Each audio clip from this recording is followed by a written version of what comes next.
Y pues bienvenidas, me da mucho, mucho gusto que estén aquí. Voy a estar pendiente por si otras personas entran. También puede ser que entre un hacker porque la estuvo libre la sesión, pero no se preocupen, aquí hay un botón de seguridad donde yo apagaría todo. Pero pues bienvenidas y Patricia, muchas gracias que estás aquí. Entonces, no sé, ¿cómo quieres Muchas que gracias, no, comencemos? muchas gracias a todas ustedes por la invitación. Y para mí es un placer hablar de Guadalupe Dueñas, por supuesto. Claro que sí. Qué maravilla. No, no, la verdad no sé, ¿cómo quieres empezar? ¿Qué quieres? Ya me están amenazando que si entra un fantasma. Pues podríamos comenzar, si les parece bien, un poco dando seguimiento a tu experiencia de cómo nunca habías escuchado hablar de Guadalupe Dueñas, que fue lo mismo que me sucedió a mí. Nada más que en mi caso, pues mucho antes, ¿no? Porque yo ya soy de otra generación. Yo estudié literatura, letras españolas, del 74 al 78 en el TEC de Monterrey. Ah, muy bien. Y en mis cursos, obviamente, pues leímos pues, a todos los escritores, ya saben, no necesitamos nombrarlos, ¿no? A todos los del canon de la literatura mexicana e hispanoamericana. Y de las mujeres que recuerdo que leímos en mi carrera, de literatura mexicana, hispanoamericana, bueno, mexicana vamos a hablar, pues obviamente Rosario Castellanos. Recuerdo que leímos a Elena Garro, Los recuerdos del porvenir, pues yo creo que de ahora sí que como diríamos de chiripada, porque estaba totalmente vetada en aquellos momentos. Sin embargo, mi profesora, que era muy joven, había leído Los recuerdos del porvenir en su carrera. Entonces leímos a Rosario Castellanos y a Elena Garro. Y pues no, Guadalupe Dueñas no. Ni Amparo Dávila, ni Inés Arredondo, pues, tampoco Nelly Campobello, etcétera. Y en 1980 yo llegué a vivir a la Ciudad de México. Y una vez caminando por el centro de la ciudad, iba yo con el escritor Gustavo Sainz. Yo trabajaba en la dirección de literatura de Limba, de Bellas Artes, con Gustavo Sainz, él era el director del área de literatura. Y entramos a una librería y estaba ahí, Tiene la noche un árbol. Y me dijo, ¿has leído a Guadalupe Dueñas? Porque Gustavo Sainz fue muy, muy amigo de Guadalupe Dueñas en los años 60. Y le dije, no, no sé quién es. Me dijo, pues tienes que leerla. Entonces yo entré, compré el libro, lo pagué y me fui. Y claro que lo leí y claro que me deslumbró, pero yo en esos momentos estaba muy abocada a mi proyecto sobre Elena Garro. Entonces Guadalupe Dueñas se quedó guardada ahí por mucho tiempo, por mucho tiempo. Imagínense que yo me di a la tarea de hacer todo este proyecto dedicado al rescate de la obra de Guadalupe Dueñas. Bueno, comencé, vamos a decir, en el 2008, 2009, 2010, porque hice varias antologías, pero ya de decir, ok, tengo que entrarle a Guadalupe Dueñas de lleno, pues podría decirles que fue en el 2011. Y así comenzó este proyecto. Pero el problema para publicar a Guadalupe Dueñas era que nadie sabía quiénes eran las herederas o los herederos de Guadalupe Dueñas. Y cuando yo le hice la propuesta al Fondo de Cultura para reeditar su obra, pues me dijeron, pues sí, Patricia, pero ¿y quiénes son los herederos? Entonces fue todo, ustedes no saben, fue todo un trabajo así tipo detectivesco, encontrar, en este caso, pues son herederas de Guadalupe Dueñas. Y bueno, llegué a ellas y es por eso que desde entonces me siento muy privilegiado, tengo un contacto con la familia y es así como surgió este proyecto, ¿no? Este volumen que ustedes ya tienen, que tomó tiempo, ¿eh? Porque yo terminé aproximadamente este proyecto en el 2003, este libro, y el Fondo de Cultura no lo publicó hasta el 2017. Entonces, son situaciones, ya saben, complicadas. Y inicialmente mi proyecto era de 2 volúmenes, que tengo el segundo volumen todavía pendiente, pero eso será una sorpresa y ya se las daré a conocer, espero que, pues, tal vez un par de años, chicas, porque Guadalupe Dueñas no es solamente la autora de 4 libros, como tradicionalmente se dice, pues nada más escribió 3 libros de cuentos y un libro de imaginaciones, de semblanzas. Guadalupe Dueñas es mucho más que eso, ¿no? Y pues bueno, entonces, pues así vamos comenzando y ahora ustedes díganme qué quieren. ¿Quieren que analicemos primero los cuentos? ¿Quieren? Díganme, yo las voy siguiendo. Pues yo creo que entramos con los cuentos en lo que se les ocurren preguntas, ¿no? Porque obviamente yo quiero saber quiénes fueron las herederas, las sobrinas. Entonces, miren, la mayoría de la gente del club ya leyó el cuento. No pensé yo que necesitáramos leerlo. No sé si aquí hay alguien que no haya leído Historia de Mariquita. Que levante la mano. Yo creo que está bien leído, pero de todas maneras les voy a poner ahí un enlace en caso de que no lo hayan leído. Pero obviamente a mí me impactó muchísimo, me da ternura, me da tristeza, me da alegría, me da todo ese cuento. ¿No? Me gusta mucho. Hemos leído pues los chismitos, un poquito de la vida, y parece ser que efectivamente una hermana de ella murió y el papá la puso en un frasco de chiles. ¿Es cierto eso? ¿Es cierto eso, Patricia? Sí, sí, sí, es totalmente cierto. Wow. Guadalupe Dueñas lo dijo en varias entrevistas y lo han confirmado sus sobrinas, efectivamente, las herederas, lo han confirmado. Lo que Guadalupe Dueñas contó en las entrevistas es que su papá, su mamá, bueno, el papá de Guadalupe Dueñas, creo que quizás ustedes ya lo sepan, iba a ser sacerdote y viajó a Colima por cuestiones de su vocación, ¿no? Tenía que, creo, dirigir unos ejercicios espirituales. Tenía 26 años y Miguel Padilla, ¿no? Miguel Dueñas Padilla, el papá, era de origen español. Y fue a Colima y allá en Colima se encontró con esta chica de 14 años llamada Guadalupe de la Madrid. Y era una chica muy alegre, ella de ascendencia árabe, muy alegre, muy cantadora, nada, digamos, religiosa en el sentido riguroso del padre, en este caso de Miguel, y se conocieron. Él se enamoró perdidamente de ella y colgó los hábitos. Wow. Con el permiso, obviamente, de los padres de Guadalupe, se la llevó, como quien dice, a Guadalajara. Allá digamos, hizo que ella estuviera en un convento por un año, se dice, un año y medio, para que ella aprendiera todas las labores del hogar y lo que era atender una familia y después se casara. Bueno, Mira, míralo. entonces, sí, sí. Entonces nació Mariquita, la hija mayor, que nació y a los pocos días, hay diferentes versiones, unas personas dicen que a las cuantas horas, otros que 2 días después, en fin. La cuestión es que falleció, Mariquita falleció.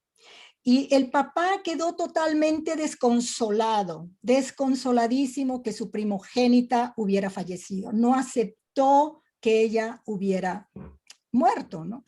Y se rehusó totalmente a sepultarla. Entonces la puso en ese frasco de chiles, que así lo dice toda la familia, ¿no? La puso en un frasco de chiles con pues sí, un líquido químico, algo que el papá de Guadalupe Dueñas es un personaje realmente extraordinario. Es un personaje de novela, ¿eh?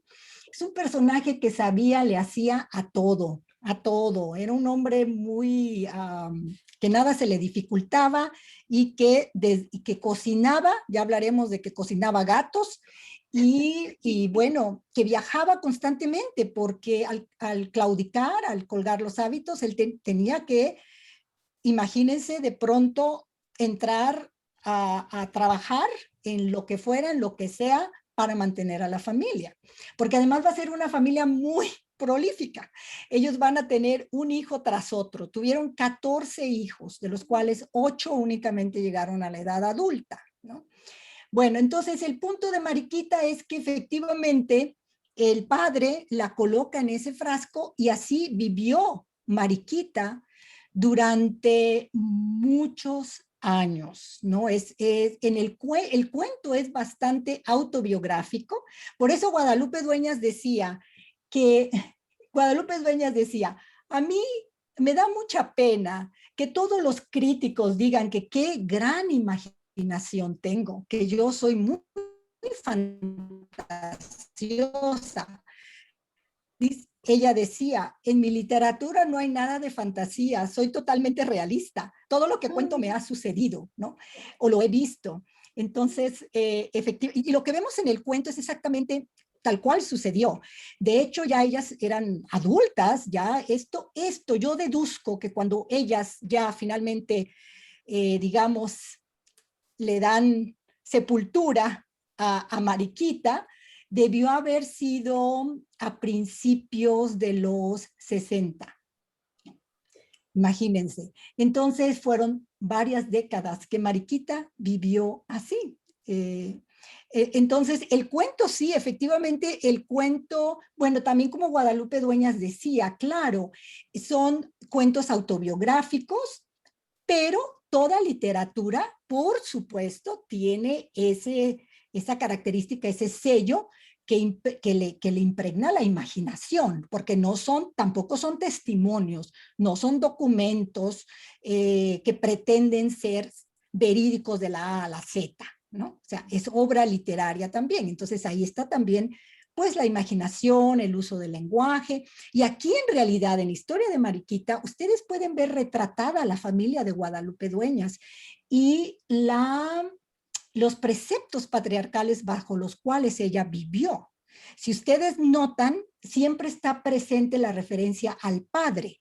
La madre está completamente ausente, ¿no? O sea, Guadalupe Dueñas vivió bajo un patriarcalismo muy fuerte, intolerante, ¿no? Porque el padre, como era tan religioso, tan católico, que seguramente tuvo mucho sentimiento de culpa de colgar los hábitos, entonces se volvió todavía más intolerante.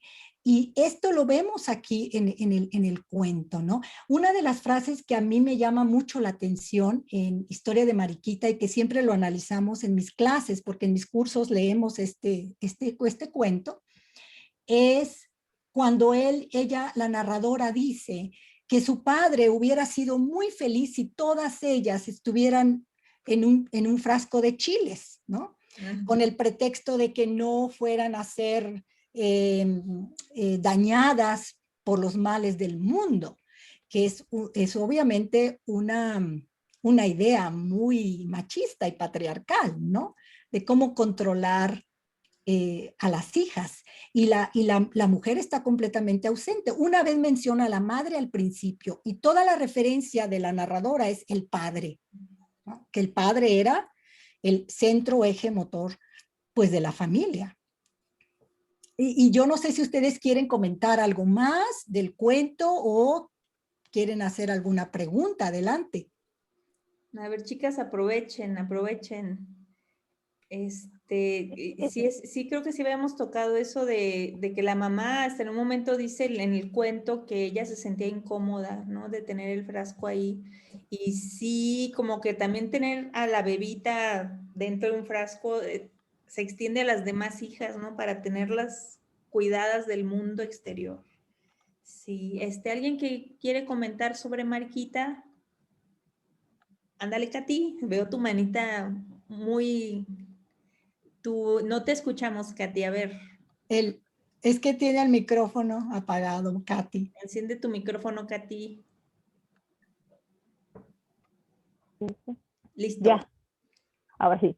Estoy en shock con lo de Mariquita, porque, bueno, lo leíamos y pues sí decías, ay, pobre Mariquita, ¿no? O sea, inclusive, pues, cómo había estado tanto tiempo así. Hay una parte, bueno, ella siempre menciona porque, Mariquita no molestaba a una de las hermanas, o sea, molestaba a otra.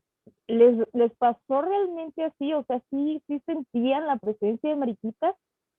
No sé, o sea, es que sí, ella cuenta, y ahorita que tú dices que sí estaba Mariquita en un frasco, o sea, yo me imagino todo lo que vivieron y no puedo, o sea, digo, wow, ahora veo diferente los cuentos de Guadalupe en este momento, entonces, sí les pasaba realmente, sí las molestaba, porque pues sí le caía bien una, pero las otras no, y así. Bueno, es que yo creo que de niñas tenemos que ubicarnos a que eran niñas, ¿no? Guadalupe Dueñas dice que ella descubrió el bote cuando ella tenía 10 años. Entonces, las otras hermanas que se llevaban un año, año y medio, ¿no? Menores que ella, había unas, y sí es lo que ella menciona de la hermana Carmelita, que era la que le daba miedo, es cierto. Esto de hecho lo confirmó también una de las hermanas de Guadalupe Dueñas, que era totalmente cierto. Pero tenemos que ver también que como niñas, imagínate, eres muy susceptible, ¿no? Eres muy sensible a estas cosas, sobre todo porque también toda la familia y todos los vecinos y todos los que llegaban a visitarlos, pues era un secreto de familia, era algo de lo que no se hablaba. Tenían que esconderla para que no los, pues sí, que no los fueran a considerar locos o que fuera a haber algún problema con, pues, independientemente de la policía, con la misma sociedad, ¿no? Entonces era un secreto a voces, vamos a decir, y tú cuando eres niña, claro, dices, bueno, pero ¿por qué? ¿Por qué? ¿Por qué este secreto a voces? ¿Por qué está guardada en ese frasco? Etcétera, ¿no? Son muchos porqués. Ahora, esto de que las molestaba, de que hacía ruidos, etcétera, pues yo creo que eso es parte de la producto de la imaginación, muy probablemente de la imaginación de las hermanas. Para Guadalupe Dueñas yo creo que esto era totalmente normal, ¿no? Porque Guadalupe Dueñas desde muy temprana edad, ella va a tener ella va a imaginarse cosas. Ella va a comenzar a leer, cuando ella comienza a escribir y a leer, que ya sabe leer y escribir, lo primero que va, obviamente, va a todo su acervo, van a ser precisamente todas toda la literatura religiosa, ¿no? La Biblia, el Eclesiastés, etcétera. Ese va a ser su acervo cultural, libresco, vamos a decir, sus primeros años. Primero de manera oral, al asistir a misa, al escuchar los sermones, y después cuando empieza a leer, obviamente ella va escuchando todas estas historias que están en la Biblia, que están en el Eclesiastés, y ella digamos, imprimiendo más otros aspectos producto de su propia imaginación, ¿no? Porque va a ser una niña muy fantasiosa, va a tener ese don, ese talento que sus otras hermanitas no tenían, ¿no? Entonces, para ella imaginarse todas estas historias, incluso pues, probablemente a su hermanita, era normal, era un escape a una realidad cotidiana que a ella no le gustaba. ¿No? No le gustaba su realidad cotidiana, inmediata, ordinaria, vamos a decir, porque su mamá estaba pariendo un hijo cada año y medio. Y ella seguramente habrán leído las que ya tienen el libro, la entrevista de Beatriz Espejo, donde ella describe el patio de su casa como una selva de pañales, porque además no había pañales desechables, ¿no, chicas? Eran puros pañales de tela que lavaban y tendían. Entonces, para ella, yo creo que Guadalupe Dueñas, además de que ya nace con esta característica, con este talento, también todo este acervo que ella va escuchando, todo este acervo religioso, por otro lado, y por otro, querer escapar a su realidad cotidiana, a su realidad inmediata, de tanto pañal, de tanto niño, de una madre que no tiene tiempo para atenderla, para darle amor, para escucharla, ¿no?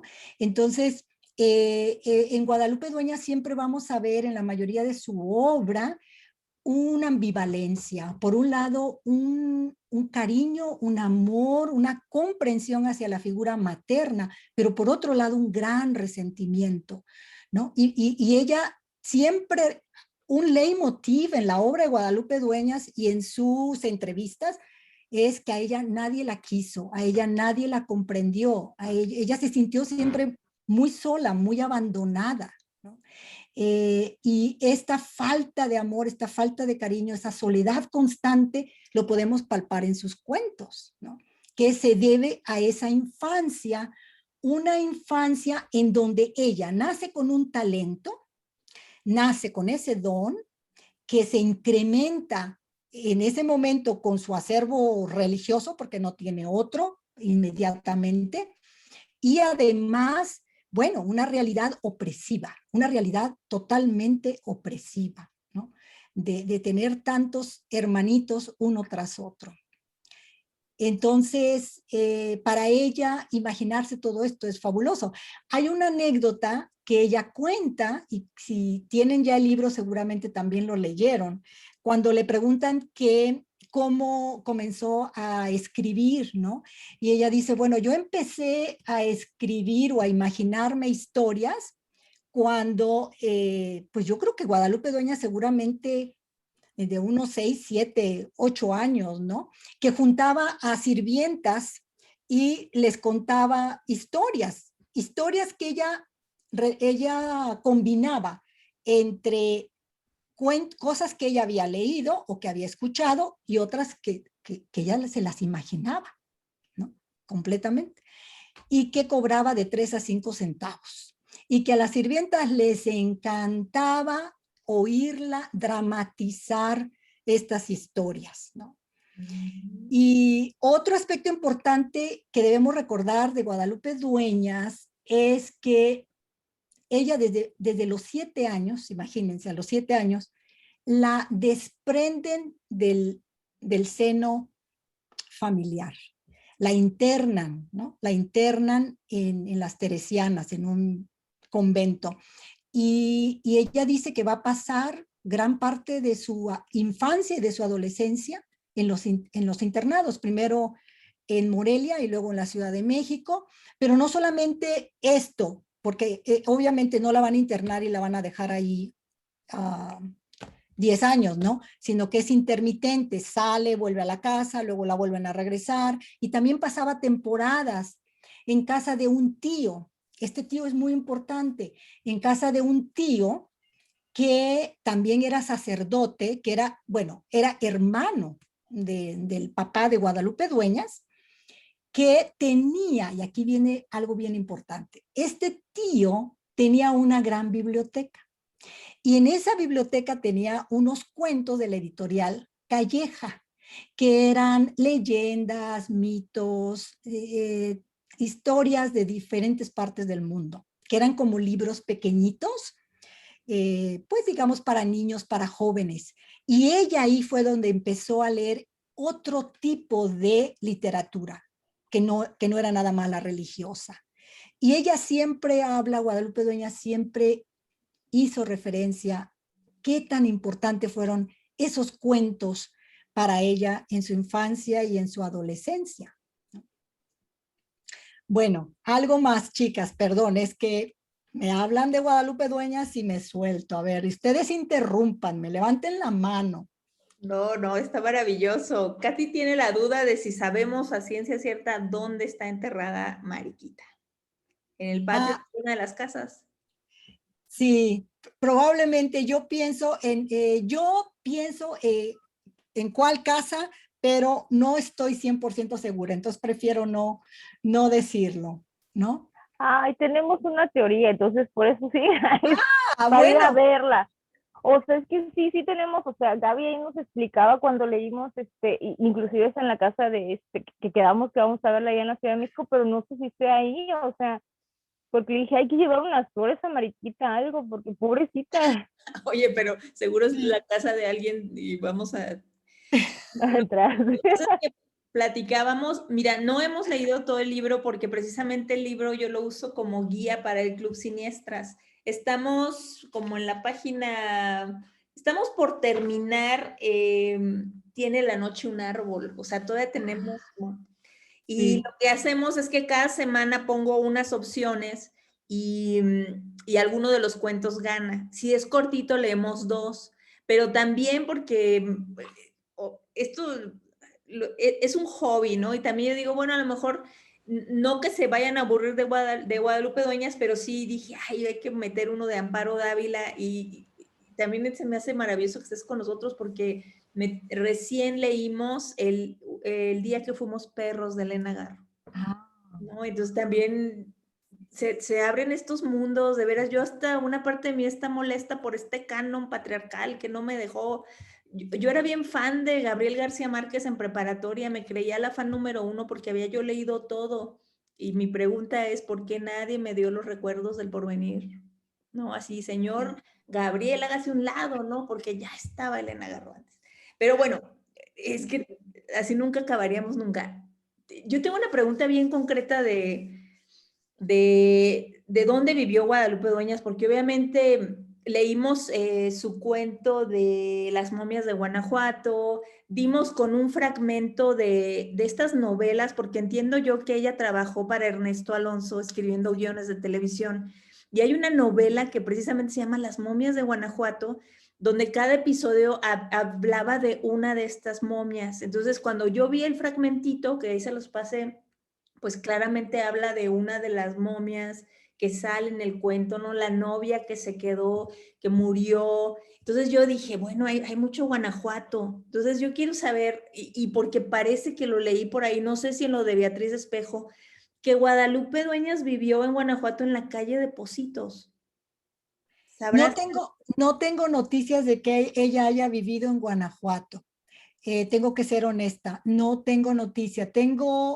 Bueno, principalmente en la Ciudad de México, bueno, nació en Guadalajara, pero vivió, digamos, la mayor parte de su vida en la Ciudad de México, en diferentes domicilios, en diferentes casas, ¿no?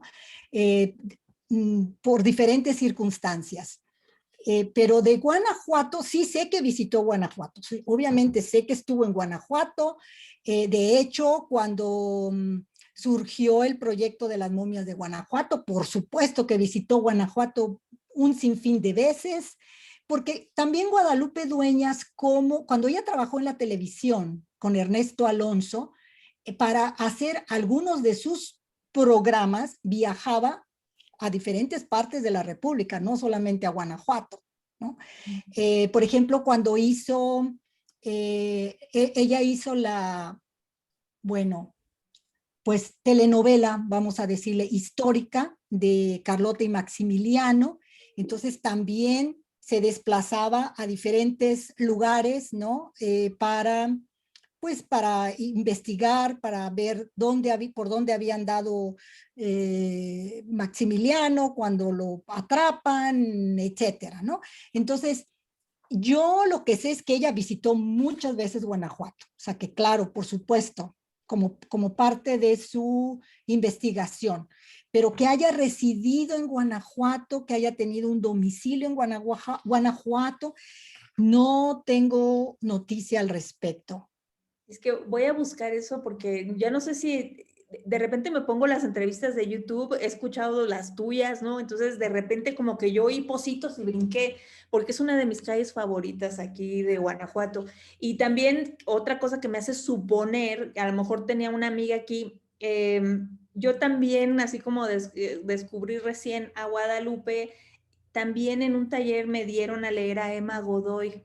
Entonces he estado leyendo a Emma Godoy, tengo la fortuna de que su casa está aquí a 5 minutos, una casa hermosa que ahora es un edificio de gobierno, y aquí en Guanajuato encontré la obra completa de Emma Godoy. Entonces, la estoy leyendo y digo, wow, qué mujeres, qué escritoras, tengo este orgullo así mexicano maravilloso ahorita, y resulta que también en otro lado leí o escuché en una entrevista que Guadalupe había tomado talleres de literatura con Emma Godoy.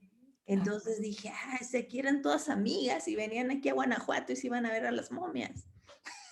Sí, sí, claro que sí. Bueno, Emma Godoy y Guadalupe Dueñas, sí, claro, por supuesto, fueron grandes, grandes amigas, igual que Guadalupe Dueñas y Rosario Castellanos y Pita Amor y muchas, muchas otras más. Pero mira, es probable que, como tú lo dijiste ahorita, es probable que cuando Guadalupe Dueñas llegaba a Guanajuato, no llegara a un hotel. Es probable que haya llegado a la casa de alguna amiga, alguna conocida, pues también como se acostumbraba eh, eh, en esa época, ¿no? En los años, finales de los años 50, principios de los 60, en que se llegaban a pensiones, a hostales, qué sé yo, no precisamente hoteles. Y en el caso de ella, pues tenía tantas amigas y tantos amigos de todas partes de la República, que eso es también, y que haya pasado a lo mejor un mes, 2 meses, ¿no? Algunas temporaditas cortas en Guanajuato, sí, por supuesto. Guadalupe Dueñas está muy ligada, yo creo que a muchas partes de la República, ¿no? Obviamente Jalisco, por supuesto, pues ahorita estamos hablando de Guanajuato, Michoacán también.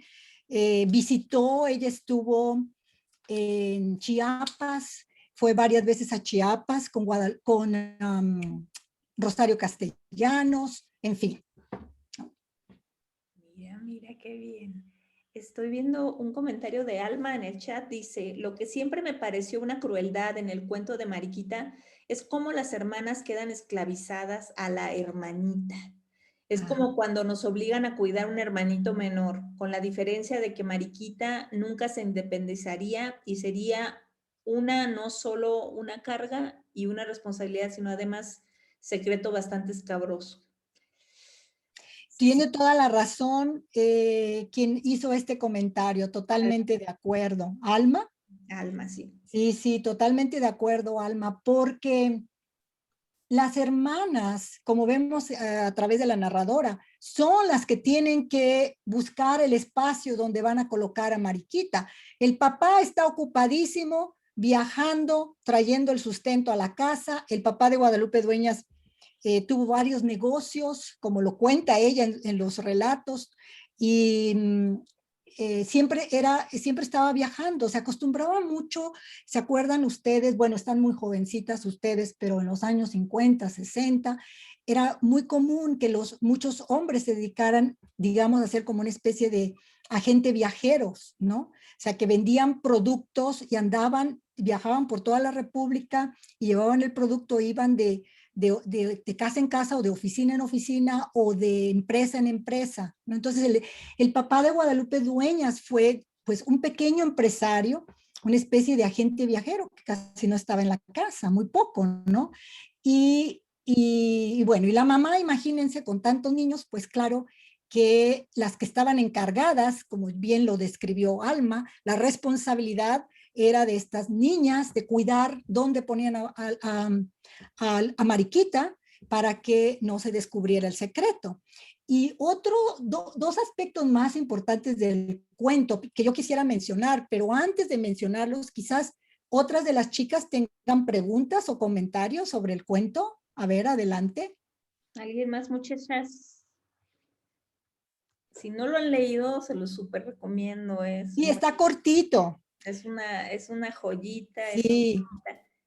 El lenguaje es maravilloso. Me gusta mucho, se me hace muy elegante la manera en que ella narra las cosas. Entonces te agarra desprevenida porque tú estás leyendo algo, una prosa muy bonita, muy fina y rájatelas. ¿Qué?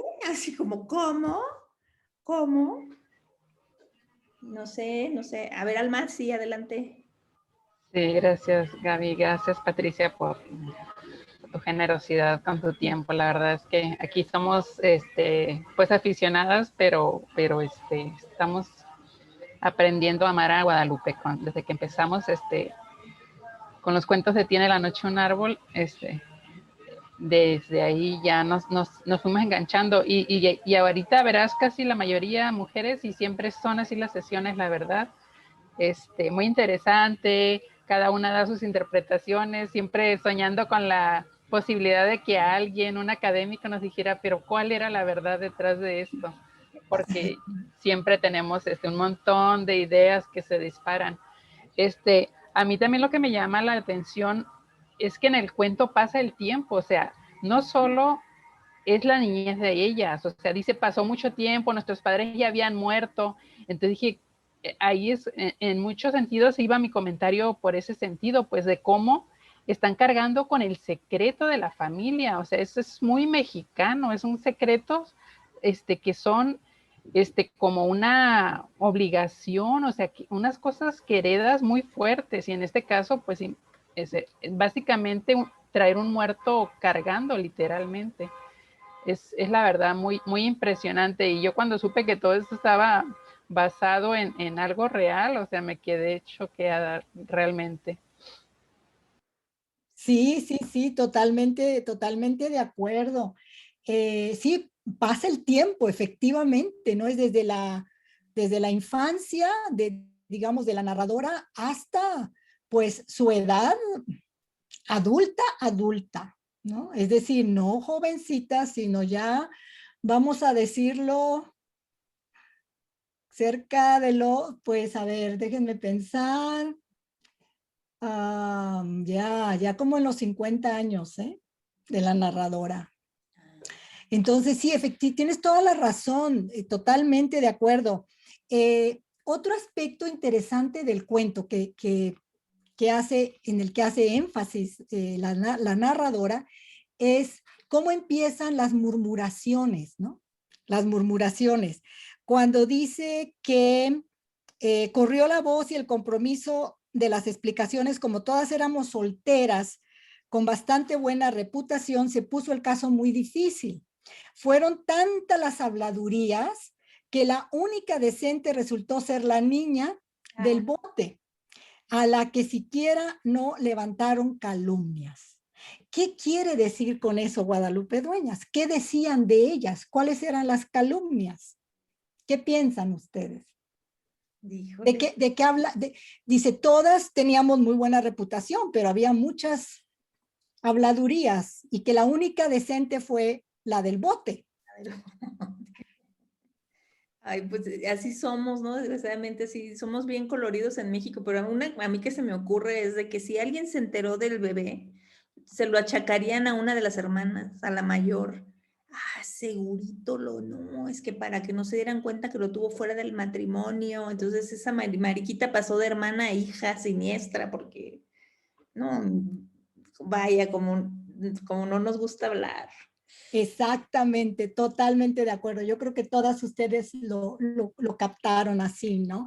Es decir, pues esta niña no es cierto que es su hermana, es seguramente de una de ellas, ¿no? De la mayor o de quien sea, pero ahí está la calumnia y la única decente fue ella. ¿Por qué? Porque es la única decente, porque en la sociedad patriarcal, si estás encerrada, si estás callada, si no tienes voz, si obedeces todos los preceptos patriarcales, que son silenciada, estar completamente marginada en la oscuridad, que no critiques, que no salgas a la luz, que estés dedicada a los roles tradicionales, madre, esposa, que no cuestiones, que no te rebeles, pues obviamente eres lo mejor, ¿verdad? Entonces, por eso Mariquitas resultó ser la única decente, porque no tenía voz, no existía, y eso es lo que quiere la sociedad patriarcal, que no existas, ¿verdad?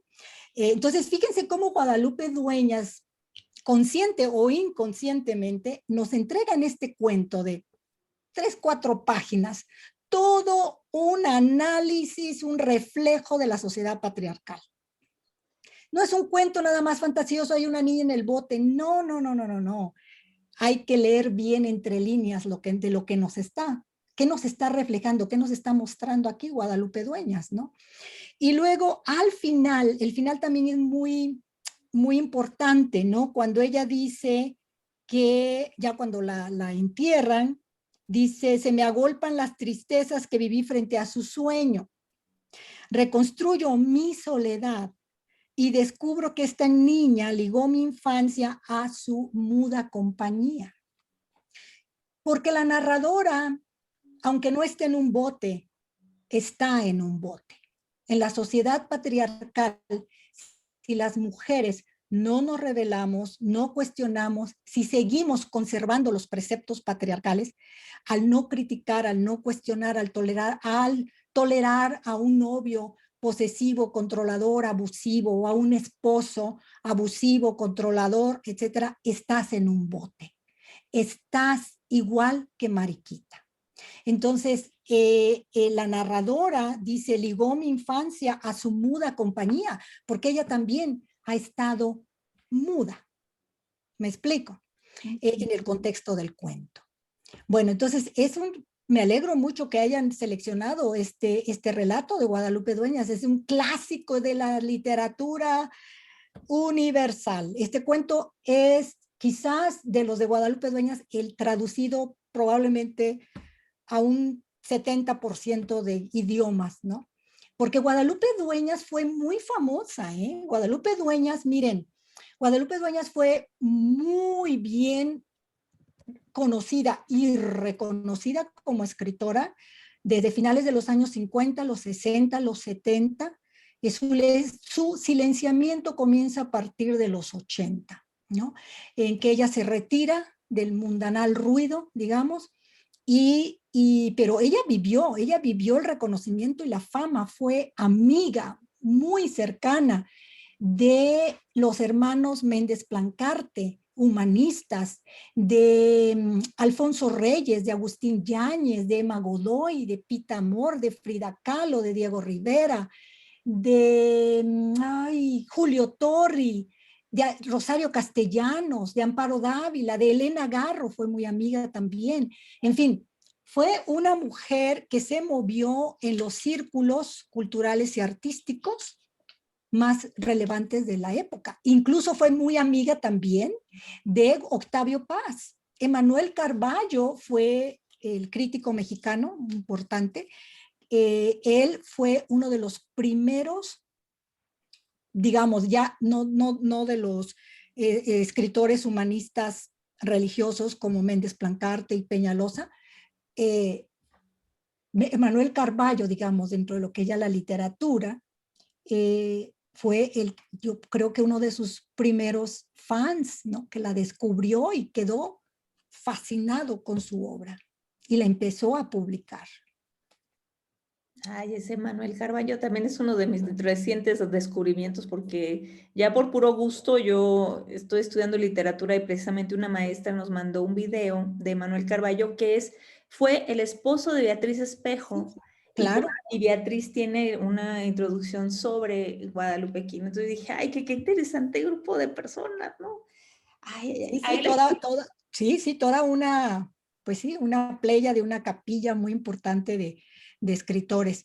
Sí, claro, Beatriz Espejo entrevistó varias veces a Guadalupe Dueñas en los años 60. Esa introducción que aparece, que es maravilloso lo que hace ahí a Beatriz Espejo, porque lo que ella hace es, digamos, de alguna manera recrea sus entrevistas de los años 60 con Guadalupe Dueñas. Sí. Bueno, si quieren pasamos al siguiente cuento, chicas. Sí. Aquí ya nos lleva una hora y nosotros aquí con... Sí, tenemos que darle seguimiento, chicas. Yo solo les quería decir algo, que tengamos muy en cuenta lo que nos acaba de decir Patricia, porque también es algo que yo le he comentado con otras compañeras, de leer entre líneas, las obras de estas autoras de medio siglo, que son autoras que tras esta apertura de poder haber estudiado, de poder haber formado un pensamiento crítico, ellas empiezan realmente a hacer discursos que a lo mejor en ese momento no era posible hacerlos tan abiertos o con unas palabras tan sencillas, porque obviamente eran atacadas, ¿no? Por este canon literario. De manera que, tú lo acabas de decir, Gaby, ¿por qué no te dieron a Elena Garro en lugar de Gabriel García Márquez? Bueno, no era posible. Hasta hace pocos años esto empezó a levantar, esto empezó a desvelarse, por así decirlo. Entonces, chequen, porque para aquellas que solamente se dicen, aunque yo no lo veo así, que se dicen aficionadas, pero que para mí no dejan de ser mujeres de estudio, porque se acercan a la lectura, así se digan aficionadas, así se digan estudiosas de la literatura. Vean que hay discursos no solamente sobre la sociedad mexicana, sino también hay teoría literaria muy importante. Y obras como la de Patti nos acercan mucho, porque nos llevan de la mano con mucha nota, donde podemos empezar a comprender mejor todo esto. Sí, sí, no, sí, tienes razón, muchas gracias. Yo precisamente apenas he sentido todo del feminismo, precisamente porque Alma me invitó a que fuéramos antes de la pandemia, fuimos a la marcha en Tijuana, y yo nunca antes me sentí tan sorora, ¿no? Miren, no me malinterpreten, yo amo a mi marido, pero hubo algo de mí que me dio gustito verlo asustado, porque él iba conmigo tomando fotos, y al ver tantas mujeres cantando, marchando, algunas sí grafiteando, le vi la cara de miedo. Nunca yo había visto a mi marido con su carita de miedo así, hasta me dijo, no te separes de mí, ¿eh? Pero sí he sentido en muchos aspectos, y obviamente en la literatura se está dando esto, ¿no? De redescubrir escritoras, y la verdad, no me gusta lamentarme porque el hubiera no existe. Mejor celebro que lo estamos haciendo, que se está haciendo, ¿no? Que ya las nuevas generaciones las van a leer. Entonces, ay, no sé, me emociona mucho. Pero bueno, así como estaba yo emocionada con la historia de Mariquita, dije, no puede haber un cuento mejor en este libro que este. Rájales, Al roce de la sombra. Me encanta. No sé si todas ya lo leyeron, pero este cuento va de una chiquilla que sale precisamente de con las monjas, porque va a ser, ya me acuerdo si dama de compañía o profesora de dos mujeres que son... Dama de compañía. Sí, ¿no? Pero era maestra, ¿no? Pero Era son maestra, sí. Su de profesión maestra, era maestra, ¿no? pero ella llega como dama de compañía De para las compañía. hermanas de la Moncada. Porque le dan De asilo, ¿no? Me parece que porque no había otro lugar como donde quedarse y le dan el asilo, pero realmente ella iba de maestra, ¿sí, no? Sí. Pero la mandaron. Es un cuento para mí totalmente siniestro. Si Mariquita me da ternura, da cosa, ¿no? Estamos hablando de dos hermanas prominentes, casi las rockstars del pueblito, y todo va muy bien, muy católicas, muy respetadas, pero de repente esta chiquilla se da cuenta de algo extraño, una fiesta, una celebración que deja... que te hacen olvidar que estas señoras eran católicas, más bien parece una fiesta pagana. La chica entra en un choque, ella es descubierta, y pues para que ni modo, les voy a hacer spoiler, lo siento, la chica termina en el fondo de un pozo. Entonces, dos mujeres mayores que podrían haber sido unas tiernas viejitas, avientan a una niñita en el pozo.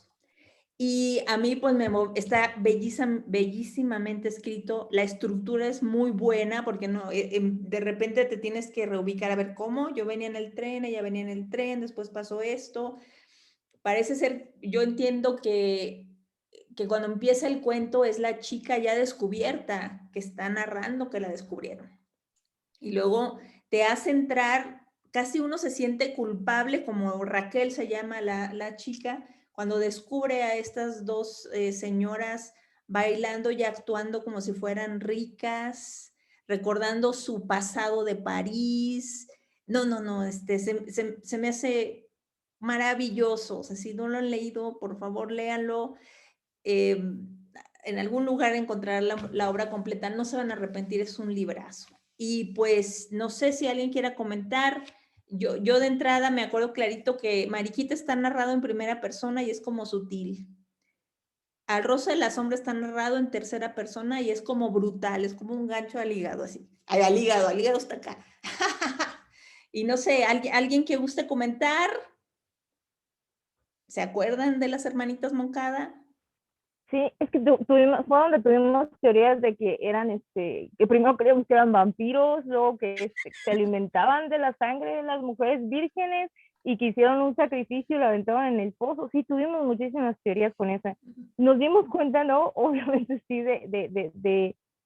porque hace mención otra vez que esta niña venía con las monjitas, entonces iba con ellas y ahí fue donde hacemos otra vez referencia y nos vuelve a decir, o sea, Guadalupe nos vuelve a contar, ¿no? De dónde viene, que pues, ella había pasado tiempo con las monjitas y todo, pero llega con esta señora y sí tuvo así como su advertencia y al final termina ahí y la pobre pues termina en el fondo del pozo. Entonces sí, sí quedamos bastante perturbados, no sabíamos qué onda con las hermanas de la Moncada, entonces no sé cuál es o qué apreciación tienes ante pues ante este cuento bastante siniestro, por cierto. Sí, cuéntanos algo. Había mucha ambigüedad. Estábamos seguras que ya lo habían hecho antes esas condenadas viejitas. Sí, claro que sí, pero por supuesto que ya lo habían hecho antes. Por supuesto que tienen ya ahí en el pozo un cementerio, ¿no? Lo deducimos. Pero lo maravilloso de este cuento de Al roce de la sombra es pues lo que acaba de mencionar ahorita ¿Katy? ¿ah? ¿Katy? Katia, Katy, y bueno, también Gaby, la ambigüedad, la ambivalencia. Es un cuento en el que no logramos asir fácilmente quién es esta chica. No es una niña, es obviamente una joven, porque ya es maestra, como alguien por ahí lo mencionó. Ella es una maestra que llega, que la han designado, le han dado la escuela de ahí del lugar y, y que no hay dónde quedarse, dónde va a vivir, ¿no? Entonces, la madre Isabel, porque ella era huérfana, le da la dirección de estas compañeras que habían sido compañeras de escuela para que le den, digamos, albergue, posada y que ella pueda vivir ahí, pero se supone que ella va a desempeñarse como maestra, ¿no? Al pueblo. Pero muchas cosas nosotros las vamos armando, es como un rompecabezas muy ambiguo, en donde no nos dice Guadalupe Dueñas a ciencia cierta qué es que está pasando. No, la narración no es cronológica, como dijo Gaby, es un rompecabezas, ¿no? Que nosotros los lectores, aquí Guadalupe Dueñas nos exige totalmente una participación activa del lector, ¿no? Y finalmente, quizás no importe tanto la anécdota, quizás la anécdota sea secundaria, es decir, quién es, por qué llegó, va de maestra, no va de maestra, va de dama de compañía, no, va de porque no tiene dónde vivir, la monja la recomendó ahí, no importa. Finalmente creo que eso es lo que menos importa. Este es un cuento gótico. No sé si ustedes estén familiarizadas con la literatura gótica, en donde la literatura gótica tiene varias características y 2, 3 de ellas son muy importantes que podemos ver aquí en este cuento. Por un lado, el aspecto del horror, del terror, ¿no? Lo siniestro que ustedes decían, ¿no? Eso lo sentimos inmediatamente. Hay algo tenebroso aquí, hay algo insólito, hay algo horrible, algo que nos llena de horror. Esa es una característica de la literatura gótica. Otra característica de la literatura gótica es precisamente las sensaciones, la sensación, no importa la anécdota, sino la sensación que nos producen las descripciones que va haciendo Guadalupe Dueñas, ¿no? La autora. Las sensaciones que nos despierta y que son, podríamos decir, como sensaciones muy, muy sublimes, ¿no? Porque toca las cuerdas más delicadas de nuestra sensibilidad o de nuestro raciocinio o de nuestro sentir, ¿no? Inmediatamente ustedes dicen, ay, uno dice como lectora, híjole, pobre chica, ¿no? pobrecita, ella llegó ahí inocente, ella pensaba que por fin había encontrado un lugar donde la iban a amar, donde la iban a aceptar, y termina en el pozo, ¿no? La asesinan estas mujeres. Bueno, entonces, estas características del cuento gótico, en donde también hay asesinatos, hay muerte, hay horror, generalmente también hay romance, ¿no? Generalmente, no siempre. Y aquí el romance es más bien cómo estas dos mujeres, en este cuento, Guadalupe Dueñas nos muestra, por un lado, el clasismo, la diferencia de las clases sociales, y hace una crítica muy fuerte a ese clasismo, de estas mujeres ricas, afrancesadas, que miran a Raquel, bueno, como si fuera casi una bestia.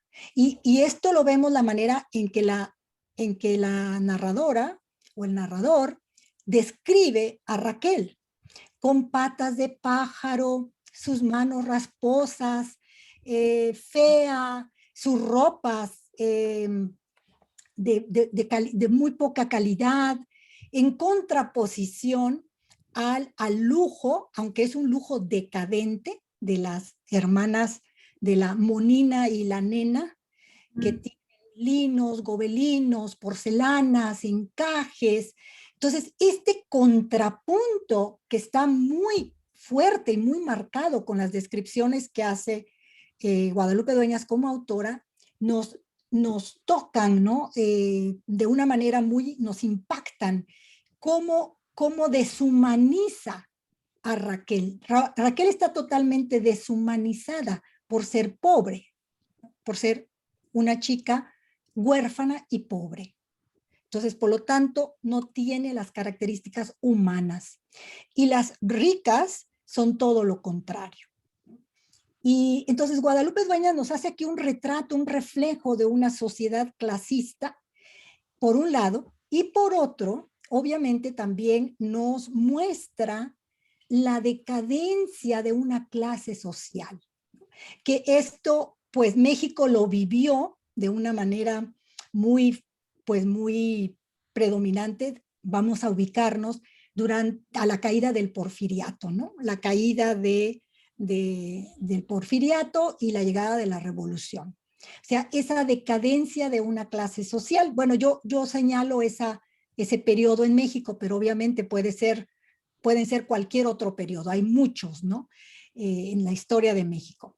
Pero es esa decadencia de una clase que no acepta el paso del tiempo. Aquí el presente no tiene cabida, no existe el presente. Ellas viven, están fijadas en un pasado glorioso. Pero aquí, yo no sé si ustedes tuvieron la oportunidad de leer el poema que aparece en el cuento cuando ellas están pretendiendo que están en una fiesta, en un gran sarao, con los duques, toda, digamos, la aristocracia, los condes, etcétera, y las hermanas empiezan a leer un poema en francés. Sí, bueno, sacamos la traducción también para leer. Perfecto, muy bien, eso es muy importante, ¿no? Porque ustedes vieron de quién es el poema, sí, ¿verdad? Gerard de Nerval. Sí, exactamente.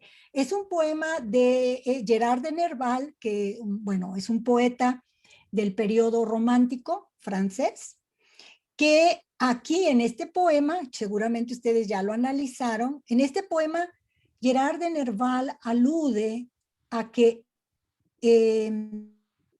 nada se salva del tiempo, del paso del tiempo.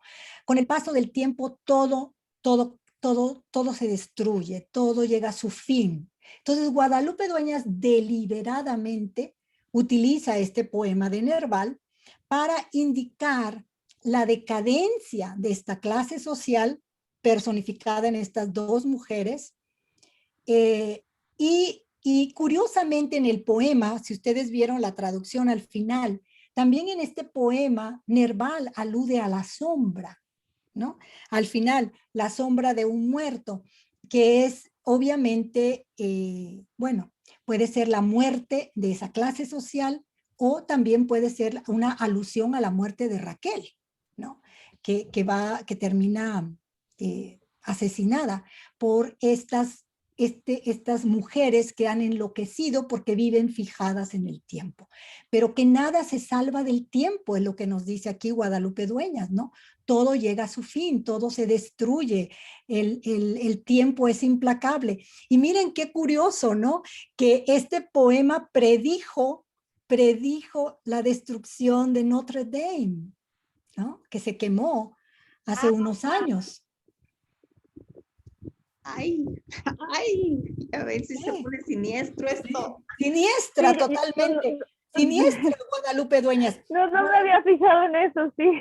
Sí, claro. Guadalupe Dueñas era una mujer muy culta, que fue autodidacta, 100% autodidacta, que leyó a todos estos poetas. Ella soñó con ser poeta. Ella hubiera sido feliz siendo poeta, que yo pienso que es una poeta. Y de hecho ahí en las obras completas de Guadalupe Dueñas, ahí pueden leer su poesía, que por fin la rescatamos, ¿no? Pero si quieren les leo el poema traducido al español. Traducido al español, la mejor traducción que encontré es la de Tomás Segovia, que fue el primer esposo de Inés Arredondo, otra escritora a la que hay que leer también, ¿no? Pero bueno, Notre Dame o Nuestra Señora de París, les voy a leer la traducción del poema. Dice, Notre Dame o Nuestra Señora de París es muy vieja, para que ustedes vayan haciendo la conexión, la relación con estas protagonistas que están en decadencia total, ¿no? Ok, Notre Dame es muy vieja. Enterrará tal vez, sin embargo, París, al que ha visto nacer. Pero en unos 1000 años, el tiempo tumbará como hace el lobo al buey, ese casco pesado, retorcerá sus nervios de hierro y solapado tristemente sus huesos de roca roerá. Muchos hombres de todas partes de la tierra vendrán para contemplar aquella ruina austera, soñando con el libro de Víctor entreabierto. Entonces pensarán ver la antigua basílica, como era exactamente, poderosa y magnífica, levantarse ante ellos cual la sombra de un muerto, ¿no? Porque al roce de la sombra es una metáfora, pienso yo, al roce de la muerte, ¿no? Al roce de la sombra, al roce de la muerte. Ella está al roce de la muerte, porque cuando ella descubre la fiesta, en este gran salón hay muchos espejos, ¿no? En donde se reproducen las imágenes de las hermanas y en donde ella está viendo esta fantasía, ¿no? Y que es, pero ella está al margen, ella está fuera de ese espectáculo. Sin embargo, la toca, ¿no? La roza y pues la lleva a la muerte, ¿no? Pero bueno, entonces todos estos elementos están en el cuento. Con este cuento, yo creo que ustedes podrían escribir un artículo, un ensayo estupendo. Me llama mucho la atención las teorías que dicen ustedes que surgieron en la discusión del cuento, ¿no? Que si era un vampiro, que si se alimentaban de la sangre. Creo que eso es porque ustedes han leído este otro tipo de literatura, ¿no? Y ya ustedes le echan de su propia cosecha, porque obviamente somos también lo que hemos leído, somos lo que hemos leído y vamos haciendo conexiones, interconexiones con lo que hemos leído, con lo que es nuestro acervo. Sin embargo, yo no creo que aquí haya nada de vampiros, ni de fantasmas, ni de nada. Para mí es un cuento en donde Guadalupe Dueñas explora desde el género gótico, por un lado el clasismo, y por otro, dos mujeres que no que viven en el pasado, que están ancladas en el pasado y que cualquier elemento que interrumpa, rompa con su realidad del pasado, ellas no lo pueden tolerar, entonces lo tienen que destruir, ¿no? Pero aquí no hay de que van a vivir de la sangre de los que matan, no hay nada de esos elementos, ¿no? Ese es mi punto de vista. Bueno, pues ahí está, El roce de la sombra, bellísimo cuento. No, está espectacular, no, muchas gracias. Y fíjate, ahorita no se me había ocurrido lo del gótico, pero aparte trae unos elementos bien típicos del gótico. Siempre sale un castillo acá tenebroso. Entonces, cuando describen la casa de las Moncadas, con estas cosas de lujo, pero ya en decadencia, o sea, es totalmente, y otro elemento así típico, Jane Eyre, la vuelta de tuerca de Henry James. Siempre tenemos una institutriz que viene a estas casas y le va re mal. Exactamente. Nada más hay que leer la literatura, efectivamente, Gaby, todas las novelas de mediados, finales del siglo XVIII, obviamente el XIX, toda la literatura del romanticismo, ¿no? Está todos estos elementos que tú mencionas. Y luego las hermanas Brontë, efectivamente, a finales del siglo XIX, en fin, etcétera. Están ahí todos los elementos. Guadalupe Dueñas, como yo les decía, era una mujer muy culta, fue autodidacta, pero leía a todos estos autores, los leyó muy bien y también a todos estos poetas. De hecho, en las obras reunidas, ahí ustedes pueden ver cuáles eran sus intereses, porque ella no solamente fue una escritora de cuentos, también ya vimos que escribió poesía, también escribió una novela. Sin embargo, también fue una gran promotora cultural y una gran promotora de la escritura de mujeres, ¿no? Sí, en fin, ahí está en el libro. Espero que pronto quienes no han podido adquirirlo lo puedan comprar. Y con el Fondo de Cultura nada más hay que estar insistiendo, porque el libro no está agotado, no está agotado. Es un libro que no tuvo la difusión que debió haber tenido. Pero así es el Fondo de Cultura, ¿no? Que me perdonen los funcionarios del Fondo de Cultura, pero así son. Es decir, logré únicamente hacer un par de presentaciones y nada más. En la Feria del Libro de Guadalajara lo presentamos en el 2017, si mal no recuerdo. Bueno, lo presentamos en Guadalajara en abril, cuando el libro acababa de salir. Le hicieron un homenaje en Guadalajara a Guadalupe Dueñas en la Feria del Libro Regional, creo que se llama. Acababa de salir el libro en abril del 17, un bellísimo evento. Y luego en la FIL de Guadalajara y después en Bellas Artes. Y ya. Yo quiero decirles que es muy posible, porque a mí me costó muchísimo trabajo también encontrar este libro de Guadalupe Dueñas, de Patti. Y hay alguien que trabaja con Patti, que se llama Pamela, que en el momento que ustedes quieran, yo las conecto con ella. Es probable que en este mes de junio Pamela tenga algunos ejemplares de este libro de obras completas de Guadalupe Dueñas, que está muy bueno, porque yo también quería apuntar algo, a ver si Patti nos puede compartir un poquito de que nos hablas de Guadalupe Dueñas como una mujer muy culta, que ella promovía que la mujer tuviera acceso a la cultura, que tuviera acceso al conocimiento.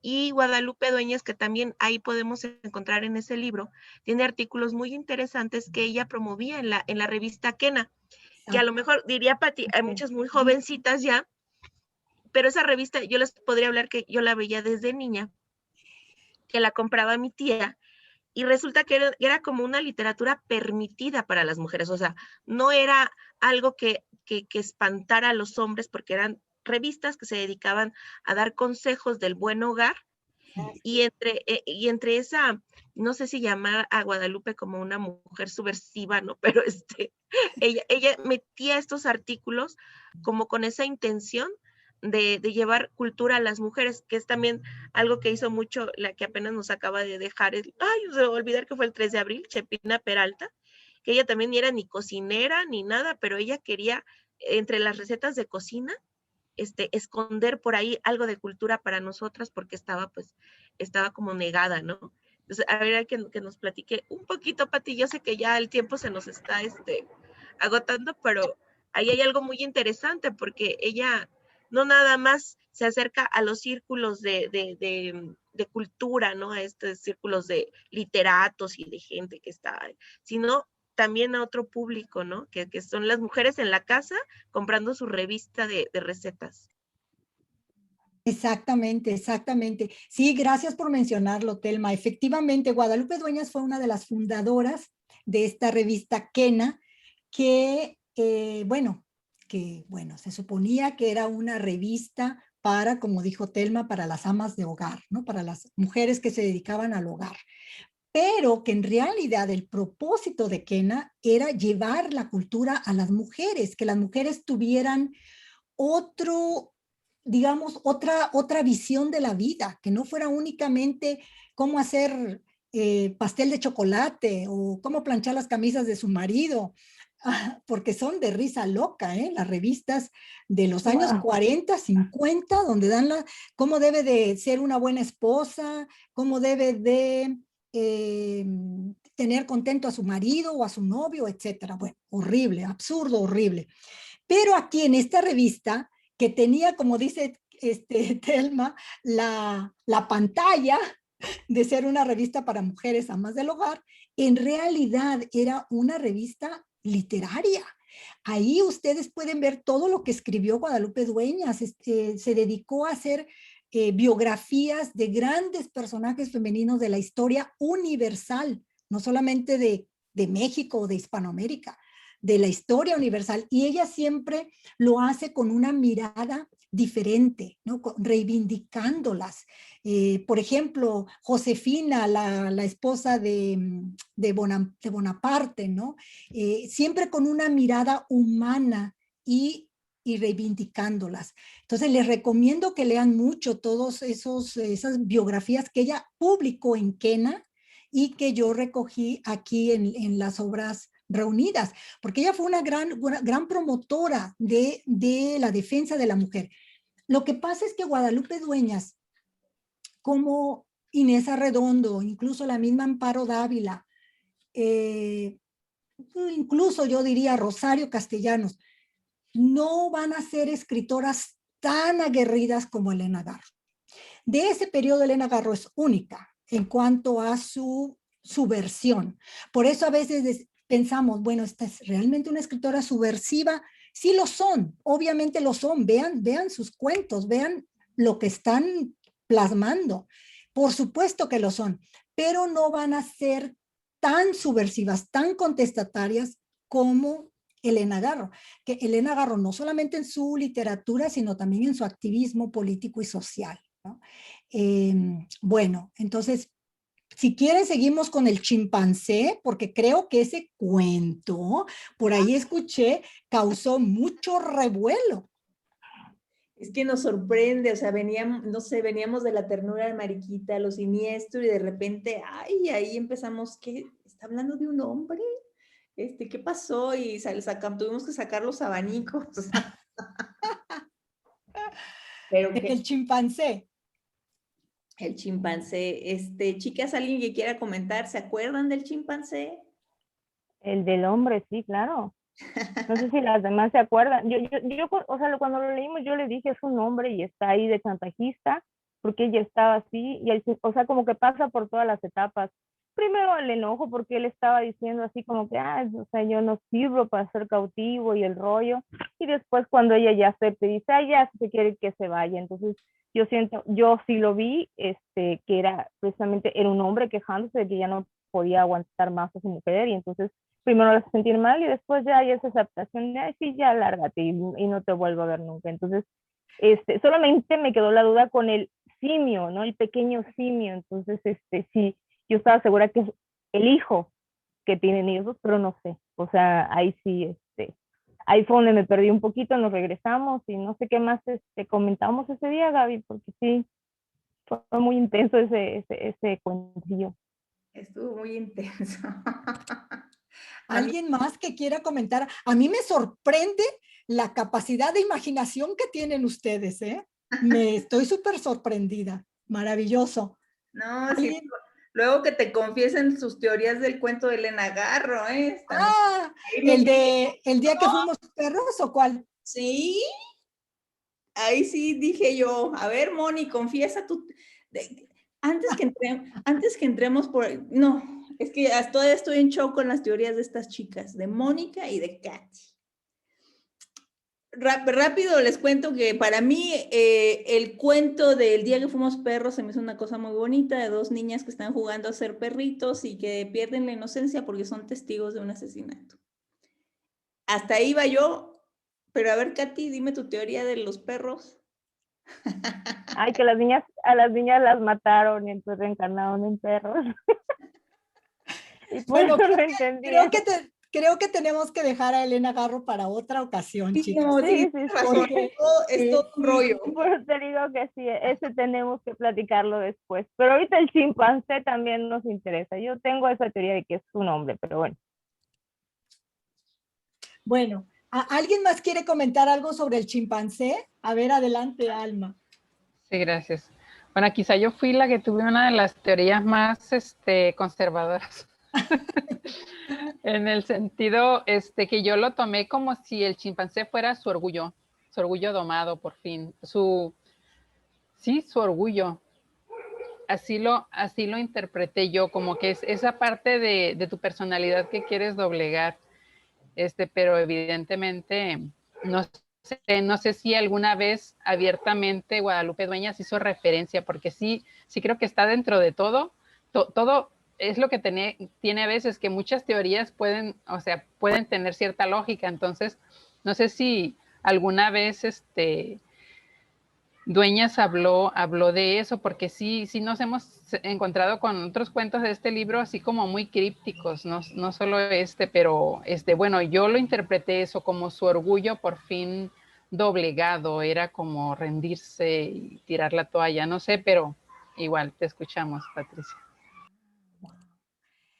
Ok, bueno, pues miren, ustedes saben que la literatura, pues es como dicen, creo que en psicología, ¿no? Es un proyectum medium en donde proyectamos, pues como yo les decía, a veces quizás el momento por el que estamos atravesando en la vida y que lo proyectamos en la historia, en el cuento, en el relato, en la novela. Obviamente también influye nuestro acervo cultural, nuestras lecturas, nuestro medio ambiente, todo influye, ¿no? Y no es que haya, al analizar un cuento, una obra de arte, no es que haya una respuesta correcta y una incorrecta, ¿no? En literatura eso no existe.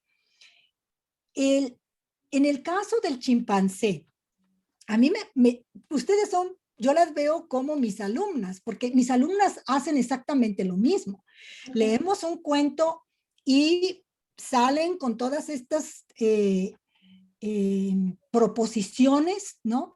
De lo que ellas leyeron, de lo que ellas vieron reflejados en la historia, en el cuento o en la novela. Y es completamente válido. Yo creo que es completamente válido. Ahora, miren, en el caso del chimpancé, al menos hasta donde he leído por el momento, porque con todas las autoras siempre hay nunca se sabe, ¿verdad? Hasta donde he leído, Guadalupe Dueñas no ha hecho ninguna referencia directa al chimpancé. Pero en una entrevista, ella cuenta que cuando fue a visitar por primera vez a Alfonso Reyes le dijo, bueno, pero ¿y usted quién es? ¿Qué hace? Usted escribe un cuento como el chimpancé, en donde hay elementos bíblicos. ¿Y qué más ha hecho usted? ¿Qué más escribe? ¿De dónde salió usted? ¿Quién es? Porque Guadalupe Dueñas era un caso totalmente raro, ¿no? En la época. Porque miren, Olena Garro, bueno, se casó con Octavio Paz, entonces todo el mundo la conocía, la esposa de Octavio Paz, ¿no? Inés Arredondo se casó con Tomás Segovia, el gran poeta o la esposa de... bueno, Rosario Castellanos, ella se abrió un mundo más propio, ¿no? Ella ya más o menos tenía de alguna manera un nombre, vamos a decir, antes de casarse con Guerra. Pero generalmente, ¿no? Frida Kahlo, Diego Rivera, Amparo Dávila, Pedro Coronel, la esposa del gran pintor. Entonces, pero Guadalupe Dueñas nunca se casó. Entonces nunca hubo esta referencia de, ¿no? Entonces, ¿de dónde salió usted?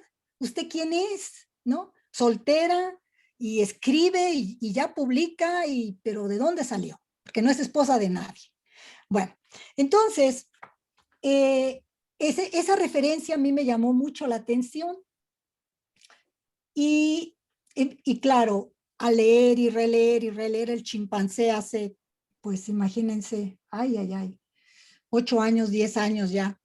Y ahora al volverlo a leer con ustedes, les voy a dar lo que yo deduzco, lo que he deducido de este cuento, a raíz de ese comentario que le hizo Alfonso Reyes, porque tienen ustedes que recordar que Guadalupe Dueñas fue una profunda conocedora de la Biblia, y ahorita y en un ratito más les voy a leer ya para terminar algunas frases que encontré muy interesantes de Guadalupe Dueñas, que dijo ella en varias entrevistas.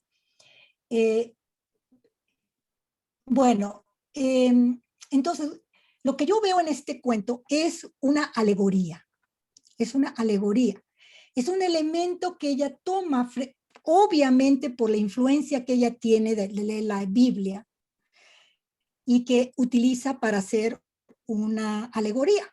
Esto no quiere decir que lo que ustedes interpretaron no tenga cabida. Claro que tiene, absolutamente tiene cabida, ¿no? Los dos comentarios que ustedes hicieron. Ahora, desde el punto de vista como una alegoría, que Guadalupe Dueñas en muchos de sus cuentos, él toma elementos bíblicos.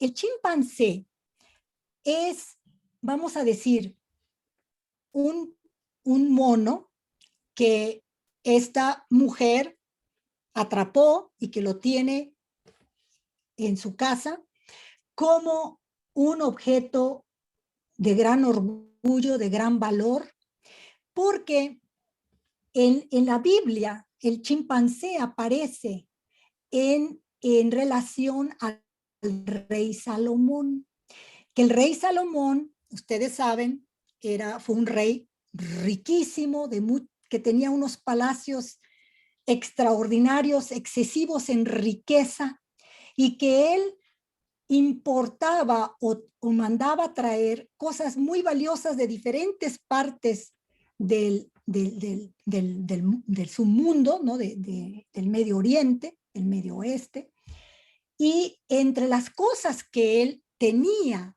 como aspectos de gran valor eran los chimpancés que hacía traer de Gibraltar, y que estos chimpancés valían tanto para el rey Salomón como el oro, como plata. Los consideraba seres preciosos, hermosos, extraordinarios, ¿no? Porque no se daban en su tierra. Entonces, aquí Guadalupe Dueñas, yo creo que utiliza este elemento bíblico, esta alegoría, para indicar a esta mujer que, ok, atrapó, tiene en su casa atrapado a este chimpancé, que primero a ella le causaba gran alegría, le hacía gracia todas sus piruetas, pero que después se fue olvidando de él, ya no le llamaba la atención, lo fue abandonando, y el chimpancé está decepcionado, triste, y dice que ya se va, porque no puede seguir viviendo así, ¿no?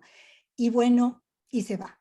Entonces, la alegoría aquí es, y ahorita les puedo leer algunos segmentos del cuento, es cómo nosotros los seres humanos, como el rey Salomón, fincamos a veces nuestra existencia en los bienes materiales. Y que los bienes materiales no son lo más importante en la vida.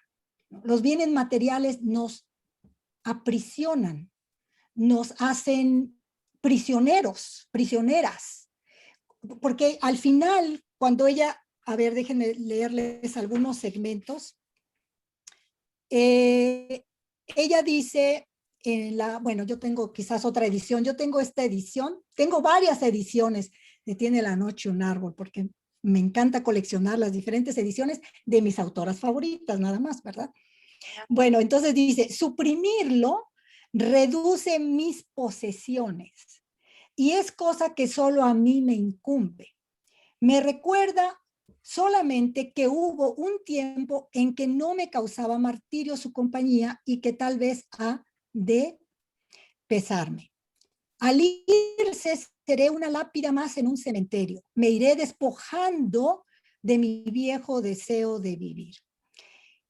Y luego más adelante dice, tal ha dicho, y mientras él pensaba que su intimidación me helaría los huesos, serena alegría iba alzándose en mis desiertos como una aurora lenta y triunfal.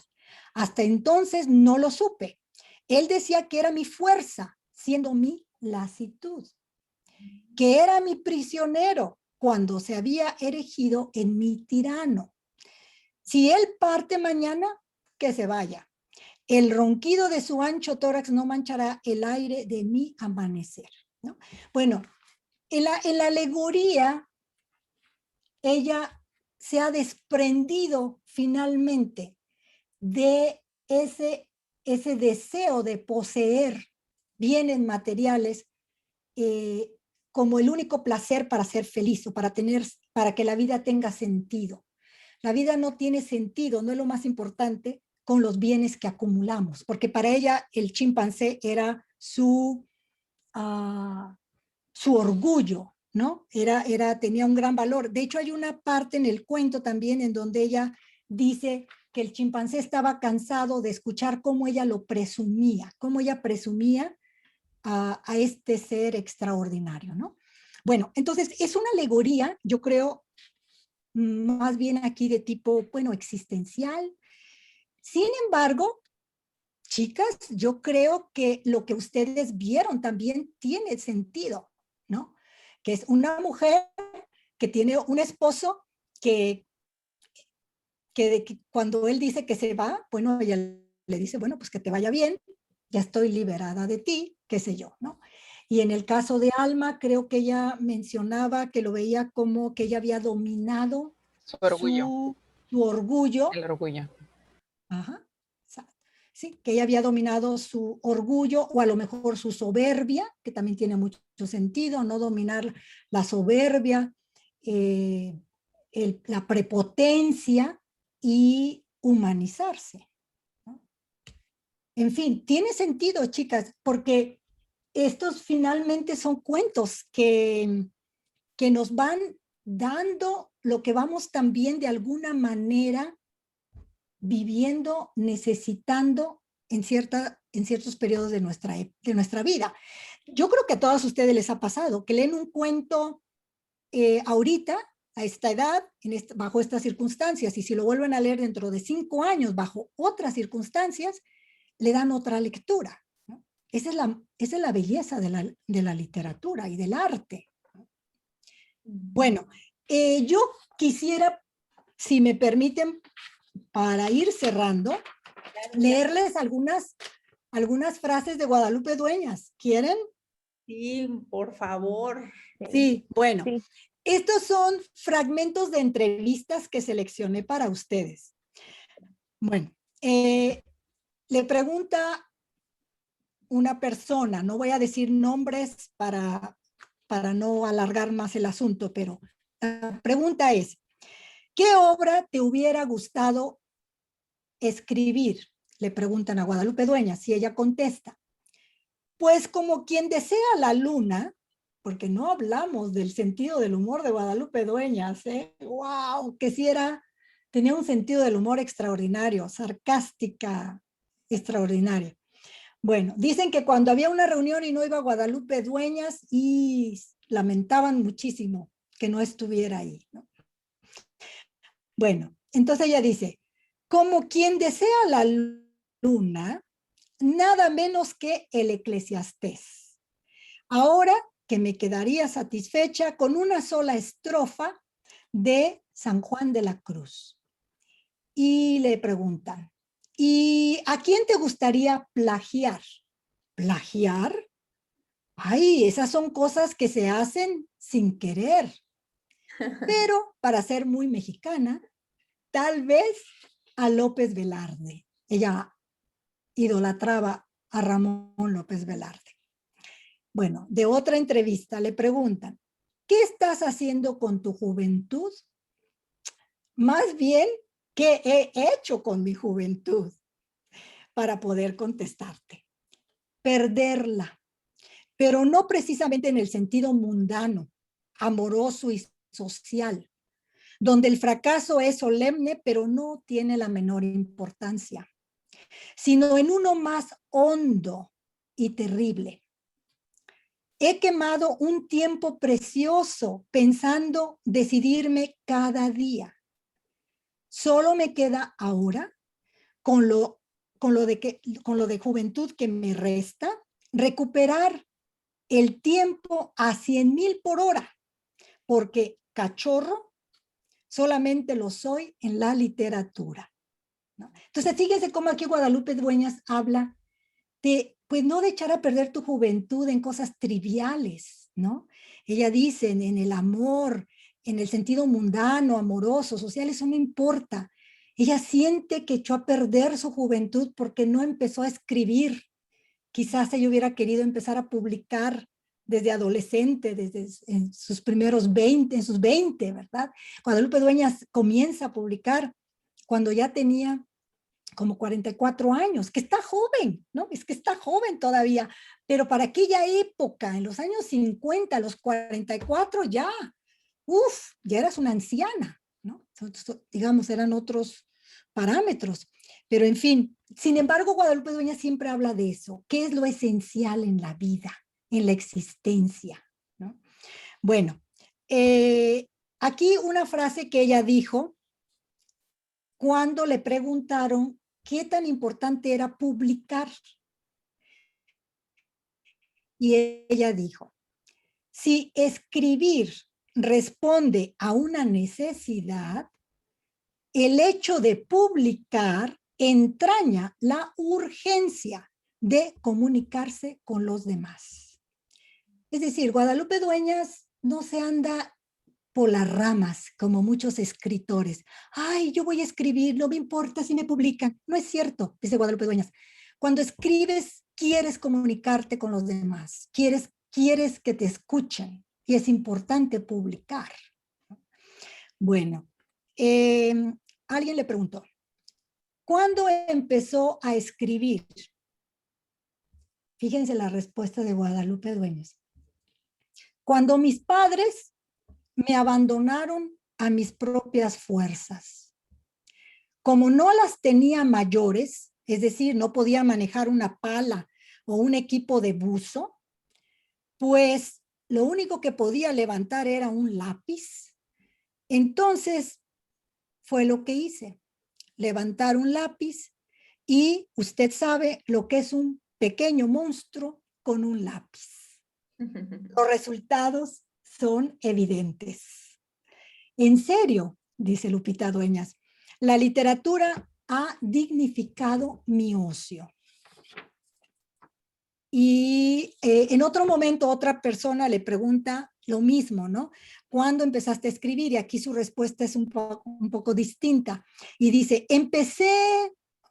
casi no me acuerdo. Así, empecé mis ejercicios literarios contando a las sirvientas historias que nunca leí, combinadas con otras leídas. Cobraba de 3 a 5 centavos y junté muchas sirvientas, a veces 20.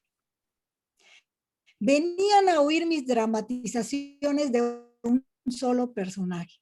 Escribía luego cosas quizás para vengarme de algo que me había hecho enojar.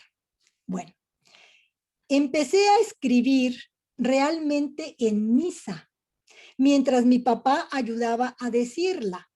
Leía en la iglesia y solo me interrumpía a la hora de la consagración porque ya era mucha irreverencia. Después allí mismo escribía. Las naves del templo se me convirtieron en salones de sueños. Fíjense, para ella, la biblioteca, vamos a decirlo, su cuarto propio fueron la iglesia, ¿no? Eran las iglesias, las naves. Dice ella, encontré cómodo el estar junto a la ventana con luz. Algunas veces se confesaba, ¿no? Se sentía culpable.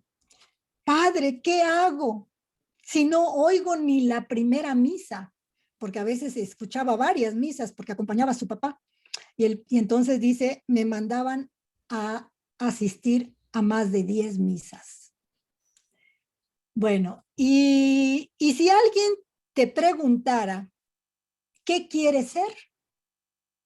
Diría que santa, dijo Lupita Dueñas. Y lo que hubieras querido ser, santa, siempre santa.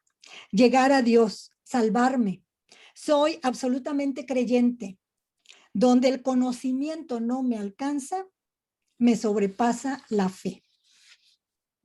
Y para terminar, les voy a leer lo que significó para Guadalupe Dueñas escribir. Quizás algunos de ustedes ya lo leyeron, algunas de ustedes, en el libro, pero ahí les va.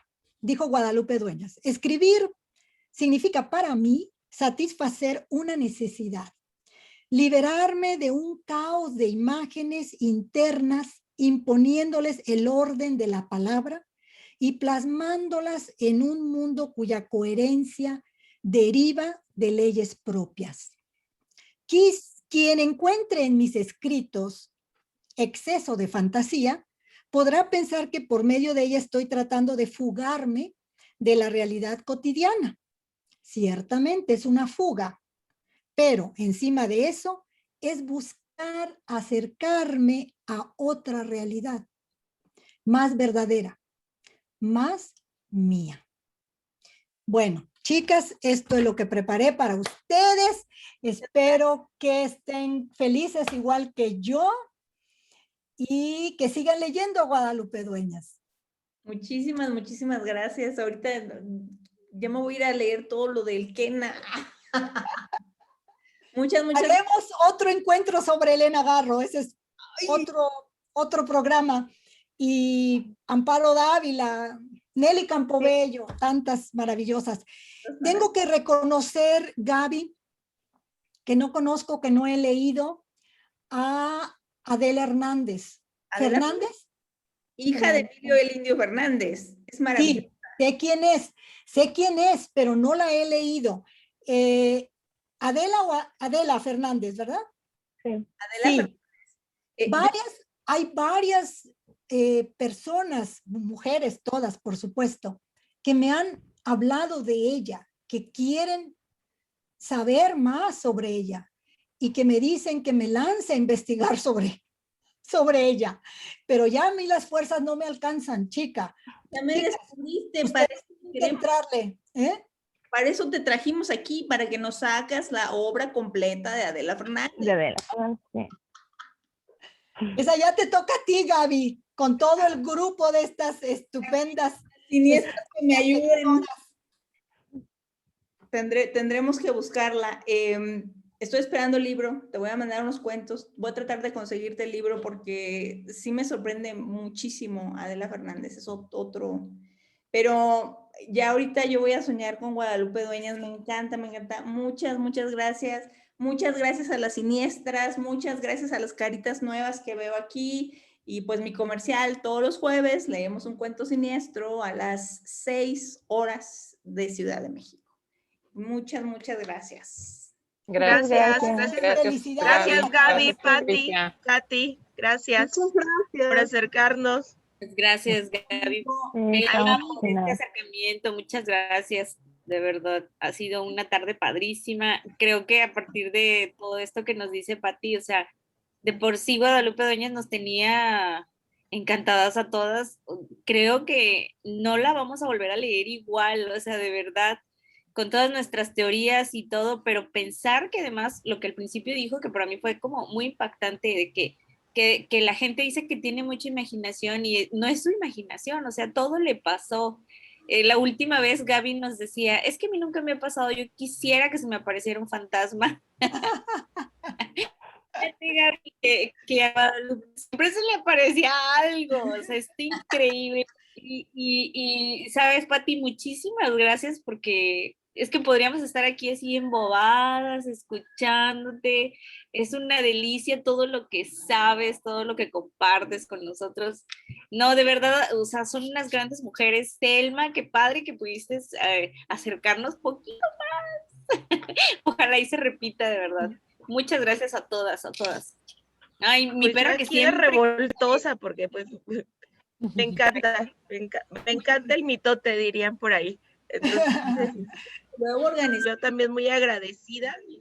Y sígale, porque Patti es yo no he estado en un aula con Patricia, pero para mí, créanme que representa una maestra muy, muy importante en todo lo que yo he podido acercarme de la literatura de mujeres.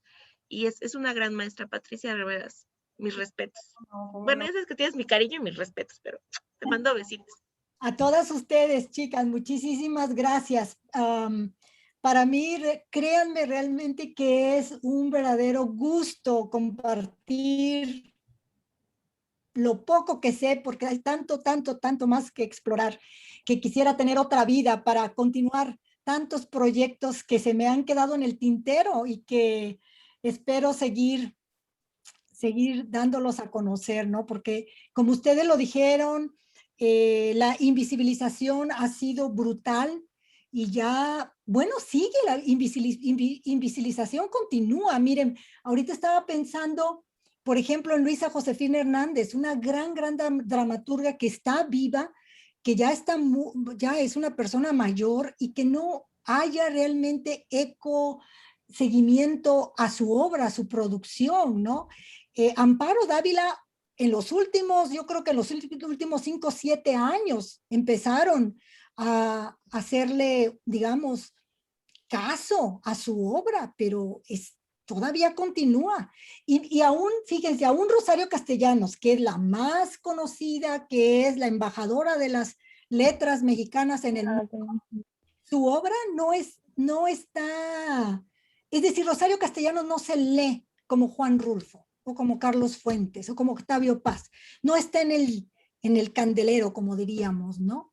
En fin, es que es una lucha tiene que ser una lucha constante, no podemos nunca bajar la guardia, porque los patriarcas están listos para desacreditar o utilizar cualquier artimaña que les sea posible para imponerse, ¿no? Es una lucha de por vida.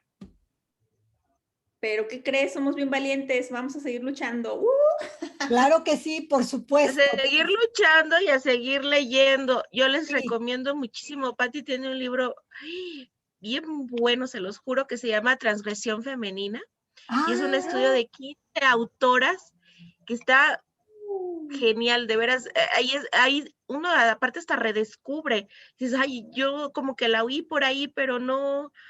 Y Patti agarra, las trae de regreso y las aterriza y nos cuenta de ella. Entonces, también ese libro se los recomiendo muchísimo, ¿eh? A ver, bueno, todos los de Patti, pero en especial. Anotado, Ya que están entradas en gracias. el tema, Gracias. Anotado. ahí les hago el comercial. Oye, Telma, fíjate que qué interesante que menciones ese libro, Telma. Fíjate que ese libro lamentablemente se quedó de hecho mucha gente ni sabe que publiqué ese libro. Ese libro es del 2010, que fue precisamente la idea que tú acabas de describir, Telma. Y que lo publiqué aquí en California. Bueno, yo no vivo en California, yo estoy en Albuquerque, Nuevo México, pero el editor, perdón, es de California.